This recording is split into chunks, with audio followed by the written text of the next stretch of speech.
2024 లేదా 25లో డిగ్రీ లేదా బీటెక్ చదివారా? సాఫ్ట్వేర్ జాబ్ కోసం ఎదురు చూస్తున్నారా? అయితే కోడ్ జ్ఞాన్ 100 డేస్ కోర్సులో చేరండి, జాబ్ సాధించండి. నమస్తే, వెల్కమ్ టు సుమన్ టీవీ. ప్రస్తుతం మనతో పాటు హైకోర్టు అడ్వకేట్ నాగేశ్వరరావు పూజారి ఉన్నారు. వారితో మాట్లాడదాం. హలో సార్, కామెంట్స్లో వచ్చిన క్వశ్చన్ ఏంటి అని అంటే, మగవాళ్ళు అప్లై చేసుకుంటే డివోర్స్కి అసలు త్వరగా కాదు కదా, ఎంత ఇదైనా రాదు. అదే ఆడవాళ్ళు అయితే వెంటనే వాళ్ళకి డైవర్స్ ఇవ్వడానికి కోర్టులు ముందుకు వస్తున్నాయి, కేసుని తీసుకోవడానికి ముందుకు వస్తున్నాయి. ఫస్ట్ ఆఫ్ ఆల్ ఇది ఎంతవరకు కరెక్టు? ఆడవాళ్ళకే చట్టాలన్నీ అనుకూలంగా ఉంటాయా, మగవాళ్ళకు ఉండవా అని ఒక క్వశ్చన్ వచ్చింది సార్. ఏం చెప్తారు? ఈ విషయాన్ని నేను చాలా సందర్భాలలో చాలా వేదికల మీద చాలా స్పష్టంగా చెప్పడం కూడా జరిగింది. ఫస్ట్ భారతదేశంలో ఉన్న ప్రాబ్లం ఏంది అంటే, మనం చట్టాల కంటే ఎక్కువ మోరల్కి వాల్యూ ఇస్తుంటాం. మనం ఓకే, చట్టాల కంటే ఎక్కువ మోరల్కి ఎందుకు వాల్యూ ఇస్తామంటే ఎందుకు అంటే ఏంటంటే, ఇంకా చాలా గ్రామాలలో చాలా ఊర్లలో ఇప్పటికి కూడా చట్టాలు కానీ కోర్టులు కానీ యాక్సెసిబిలిటీ లేదు ఇప్పటికీ. ఓకే, ఏదన్నా గొడవ అయినా పంచాయతీ జరిగినా ఇప్పటికీ ఊర్లలో పంచాయతీ పెట్టుకొని సెటిల్మెంట్లు చేసుకొని కాగితాలు రాసుకోవడం. ఇప్పటికి కూడా కరీంనగర్ లాంటి సిటీలో కానీ వరంగల్ లాంటి సిటీలో కానీ కోర్టు ముంగట నోటరీ డైవర్స్ ఇప్పించేసుకుని వెళ్ళిపోతుంటారు. వస్తారు, అడ్వకేట్ దగ్గర కూర్చొని రాసుకుని మీ ఇద్దరం విడిపోయినాం, ఈ కండిషన్స్ టర్మ్స్ అని రాసుకొని పేపర్ తీసుకొని వెళ్ళిపోతుంటారు అడ్వకేట్ దగ్గర. సో ఒక విషయం ఏంటంటే, చట్టం వేరు మోరల్ వేరు, రెండు చాలా తేడా ఉంటాయి. ప్రధానంగా ఇప్పటికీ నెత్తినోరు బాదుకొని చెప్తున్నా, నేను ఇప్పుడు మళ్ళా కూడా చెప్తున్నా ఏంటంటే, చట్టాలు అనేటివి ఎప్పుడు కూడా ఆడవాళ్ళకు అనుకూలంగానో మగవాళ్ళకు అనుకూలంగా లేకుండా ఉండటం అనేది ఉండదు. ఎప్పుడు చట్టం అనేది చట్టమే, అందరికి ఒకటే చట్టం, ఆడవాళ్ళకైనా మగవాళ్ళకైనా అందరికి ఒకటే చట్టం. కాకపోతే ఏంటంటే, మన భారతదేశం అనేది పితృస్వామ్య కుటుంబం కాబట్టి, అంటే కొద్దిగా మెయిల్ డామినేషన్ అది ఎక్కువ ఉంటుంది కాబట్టి, ఆ మెయిల్ డామినేషన్ నుంచి ఒక ఆడపిల్లని రక్షించడానికి కొన్ని ప్రొవిజన్స్ అనేటివి ఏర్పాటు చేయడం జరిగింది. ఎక్స్ట్రా కొన్ని ప్రొవిజన్స్ ఏర్పాటు చేయడం జరిగింది. ఇప్పుడు మీకు అర్థమయ్యే భాష చెప్పాలంటే, ఇప్పుడు నేనున్నా అనుకుందాం, సపోజ్ ఒక మగోడు ఇంట్లో నుంచి వెళ్ళిపోతే ఎక్కడైనా బతికేస్తాడు, వాడిని ఎవడు పట్టించుకోడు. అదే ఒక ఆడపిల్ల వెళ్తే బతకగలుగుతుంది ఇంట్లో నుంచి? అట్లాంటి ఒక ఆడపిల్ల వెళ్ళగలగల పరిస్థితి వస్తే మరి ఆమె ఎక్కడ ఉండాలా? ఒక మగోడు వెళ్ళగొడితే ఆమె ఎక్కడ ఉండాలా? కాబట్టి ఆమెకి అట్లా ఎవరైనా వెళ్ళగొట్టకుండా రైట్ టు రెసిడెన్స్, అంటే ఆ ఇంట్లో నివసించే అధికారం చట్టం ప్రొవిజన్ ఇస్తుంది. అంటే ఇట్లాంటి ప్రొవిజన్స్ మాత్రం ఇస్తారు వాళ్ళకి, అంతే అంతే తప్ప ఆడవాళ్ళకు అనుకూలంగా చట్టాలు ఉంటాయి, మగవాళ్ళకి అనుకూలంగా కూడా కొంచెం ఎక్కువగా వాళ్ళకే ప్లస్ అన్నట్టుగా భావించి దీంట్లో చాలా స్పష్టంగా చెప్పిన. ఇప్పుడు ఒక మగోడు ఇంట్లో నుంచి వెళ్ళిపోతే మనకి ఏ రకమైన ఇబ్బందులు రావు. ఆ రకంగా ఆలోచించి ఇలాంటి ప్రొవిజన్స్ పెట్టారు, అంతే కదా. ఇప్పుడు ఒక మగోడు ఇంట్లో నుంచి వెళ్ళిపోతే ఏ రకమైన ఇబ్బందులు రావు. ఎక్కడ పడితే అక్కడ తినచ్చు, ఎక్కడ పడితే అక్కడ వండుకోవచ్చు, వెళ్ళొచ్చు, ఏదైనా చేసుకోవచ్చు. ఒక ఆడపిల్ల వెళ్ళగలుగుతుందా? ఇంట్లో నుంచి వెళ్ళిపోయి ఉండలేదు కదా సమాజంలో. సో మరి ఒక ఆడపిల్లని ఒక మగోడు కనుక ఇంట్లో నుంచి వెళ్ళగొడితే మరి వాళ్ళకి రక్షణ ఎవరు ఇవ్వాలా? సో ఆ రక్షణ అయినా రైట్ టు రెసిడెన్స్ అంటాం. అంటే నన్ను ఇంట్లో నుంచి వెళ్ళగొట్టే అధికారం నీకు లేదురా నాయన, నీ ఇంట్లో ఉంటా అనేది ఒక ప్రొవిజన్, అంతే. పంచాయతీ వేరే, మళ్ళీ వాళ్ళిద్దరి మధ్యలో పంచాయతీ ఏముందని అది వేరే విషయం. ఒక ప్రస్తుతానికి ఏదన్నా కారణం వల్ల ఆడపిల్ల బయటికి వెళ్ళి ఉండలేదు కాబట్టి మరి ఆమెకు ఒక రక్షణ ఇవ్వాలి కదా మనం, కాబట్టి చట్టపరంగా ప్రొవిజన్ అనేది ఏర్పరిచాలి, అంతే.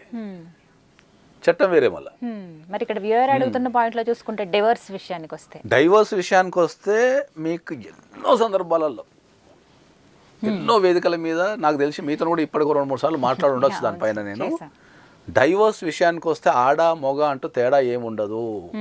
చట్టంలో కూడా ఎక్కడ కూడా ఆడ మొగ డైవర్స్ అనేది ఎక్కడ రాయలేదు. స్పౌజ్ అనే పదమే ఉపయోగించారు.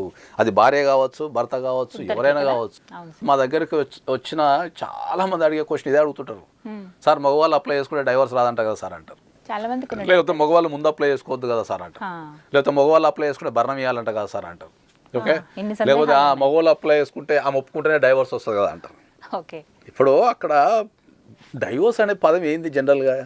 అత్యంత సాధారణ భాషలో డైవర్స్ అంటే ఏంది జనరల్గా?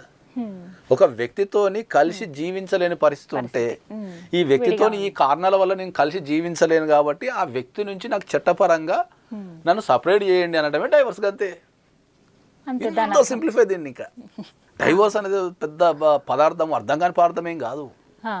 ఒక వ్యక్తితోని ఏ కారణం చేతనైనా ఆమె ప్రవర్తన వల్ల కావచ్చు, లేకపోతే ఫైనాన్షియల్ ఇష్యూస్ ఉండొచ్చు, లేకపోతే ఏమన్నా జనరల్గా డిసీజెస్ ఉండొచ్చు, లేకపోతే ఇంకేదన్నా ఉండొచ్చు. ఒక వ్యక్తితోని ఒక ఇంటి కింద నేను కలిసి జీవించలేను, కాబట్టి నాకు డైవర్స్ ఇవ్వండి అని అడగటమే డైవర్స్ అంతే. కోర్టుకి వెళ్ళి ఆడగాని మొగ్గాని చేయాల్సిన విషయం ఏముంటుంది? ఈ వ్యక్తితోని ఈ కారణాల వల్ల నేను కలిసి జీవించలేకపోతున్నా కాబట్టి నాకు డైవర్స్ ఇవ్వండి అంటది. కోర్టు అక్కడ వీళ్ళు ఆడనా మొగనా లేకపోతే ఇది అన్ని పట్టించుకోదు. ఈ రాసినవి అనేటివి కరెక్టా కాదా, ఇవి ప్రూవ్ చేసుకున్నారా లేదా, ఓకే ప్రూవ్ చేసుకుంటారే కలిసి ఉండలేడు కదా డైవర్స్ ఇస్తున్నా తీసుకోవటం అంతే. నువ్వు రాసిన విషయాన్ని ప్రూవ్ చేసుకోలేదు అనుకో, అరే నువ్వు రాసిన విషయాన్ని నువ్వు ప్రూవ్ చేసుకోలేదు, నువ్వు ఉట్టిట చెప్తున్నావు రాబోయే నీకు డైవర్స్ అవసరం లేదు నేను డిస్మిస్ చేస్తున్నా పోటర్ అంతే. ఇది అత్యంత సాధారణ లాంగ్వేజ్లో ఒక అత్యంత సాధారణ వ్యక్తి మాట్లాడుతుంది. టెక్నికల్ టర్మ్స్ కానీ కండిషన్స్ కానీ లేకపోతే అర్థం కాని పదార్థం ఏమి కాదు ఇది. కానీ ఎందుకు సార్ మరి కాంప్లికేట్ చేశారు ఇష్యూని? కాంప్లికేట్ వీళ్ళు ఫీల్ అవుతున్నారు అంతేనా? కాంప్లికేట్ ఏం ఫీల్ అవుతున్నారు? వీళ్ళు ఫీల్ అవుతున్నారు. ఎందుకు ఫీల్ అవుతున్నారు? సమాజంలో ఎక్కడ పోయినా ఆడవాళ్ళకి రక్షణ ఇవ్వాలనే ఒక సిస్టమ్ అనేది మన నరనరలో జీర్ణించకపోయింది కాబట్టి నీ ఆస్తి గుంజుకుంటుంది అనగానే వామో నా ఆస్తి గుంజుకుంటుంది అని ఆస్తిలో వాటా అయ్యాలి. ఈ ఆస్తిలో వాటా అయ్యాలనేది చట్ట ప్రకారం ఎక్కడ లేదు. ఎన్నో సందర్భాల్లో కూడా చెప్పినాం భార్యకు ఆస్తిలో వాటా అనే సిస్టమ్ లేదు. కాకపోతే పూర్వకాలంలో కూడా ఏంది అంటే మనకు తరతరాలుగా ఏంటంటే ఒక ఇద్దరు వ్యక్తులు విడిపోయినప్పుడు ఆడపిల్ల ఎట్లా బతుకుతుంది అని చెప్పేసి ఎంతో కొంత ధనం కానీ లేకపోతే ఒక ప్రాపర్టీ ఉంటే ప్రాపర్టీ కానీ ఇచ్చి ఆ అమ్మాయిని పంపిస్తుండే.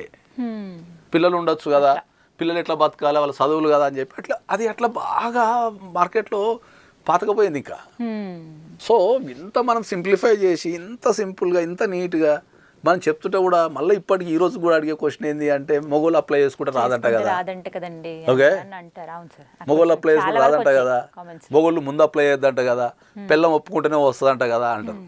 అంటే ఇప్పుడు ఈ దేశంలో ఇప్పటి వరకు ఇట్లాంటి సందర్భాల్లో ఏ మొగోనికి డైవర్స్ రాలేదా? నా దగ్గర కొన్ని లక్షల డైవర్స్ ఉన్నాయి, రమ్మని చెప్పండి నేను ఆర్డర్ కాపీలు ఇస్తాను.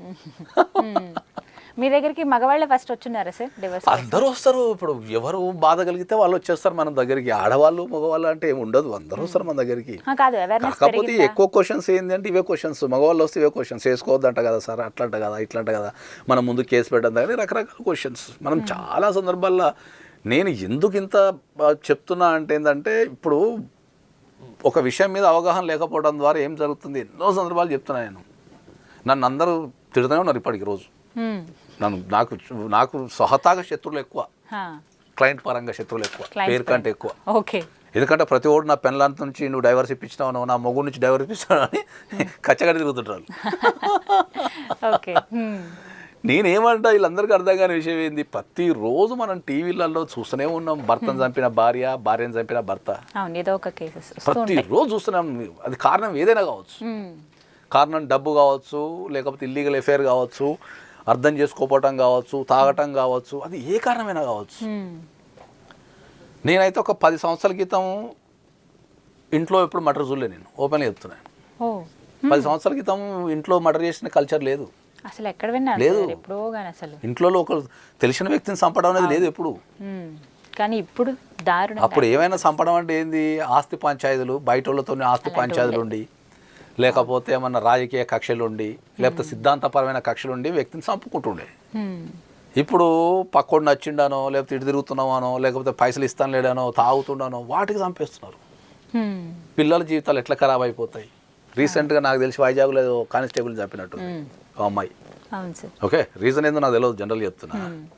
ఇప్పుడు ఒక భర్తని కానిస్టేబుల్ వల్ల మంచి గవర్నమెంట్ జాబు, మంచి జీవితం.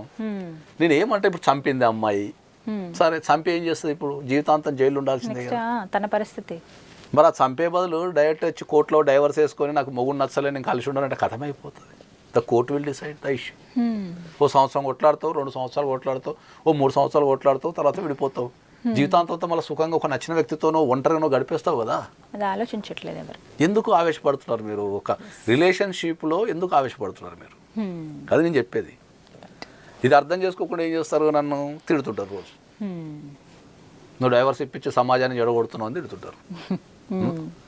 నాకు ఒక వైపు నుంచి బ్రాడ్ సెన్స్లో ఏమనిపిస్తుంటుంది, అరే వీళ్ళు కొట్లాడుకొని, ఇంట్లో కొట్లాడుకొని, స్ట్రెస్ తీసుకొని, రోగాలు పెంచుకొని, కెరియర్ ఖరాబ్ చేసుకొని, పిల్లల జీవితాన్ని ఖరాబ్ చేసి, ఇంటిల్ని పాదిని ఖరాబ్ చేయటం ఎందుకు? ఎవరికి నచ్చినట్టు వాళ్ళు బతకచ్చు కదా అనేది నా సిద్ధాంతం. ఇది ప్రాబ్లం. అందుకే ఎండింగ్లో కూడా మళ్ళీ చెప్తున్నా ఏంటంటే ఈ వీడియోకి ఇది టైటిల్ పెట్టండి, చివరి దాకా చూడండి అని. రైట్.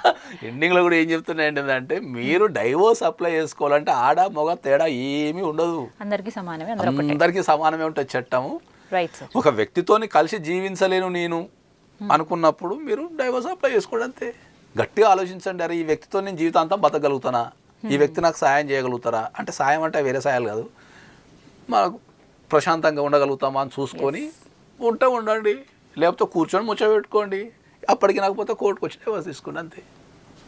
ఆడవాళ్ళకంటూ ప్రత్యేక చట్టాలు ఉన్నా అవి డైవర్స్ ఎప్పుడు డామినేషన్ చేయవు. రైట్ సార్, థ్యాంక్ యూ అండి.